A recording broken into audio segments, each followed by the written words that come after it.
Attention, les premiers acheteurs d'une propriété, je vous partage un secret légal qui pourrait faire apparaître de l'argent de nulle part. Et non, c'est pas une pogne. Restez avec moi, je vous explique.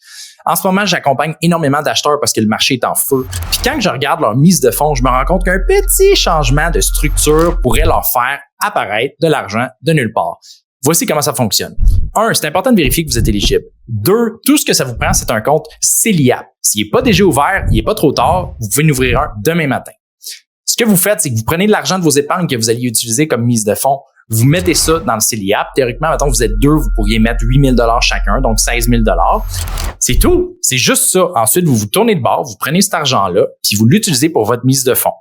Qu'est-ce qui va se passer? C'est que l'année suivante, quand vous allez faire votre déclaration d'impôt, parce que vous avez utilisé l'argent dans un CELIAP pour l'achat d'une première propriété, vous devriez techniquement avoir droit à des retours d'impôt. Ça peut être plusieurs milliers de dollars. Puis la beauté là-dedans, c'est que contrairement au REER, les CELIAP, vous n'avez pas besoin de les rembourser.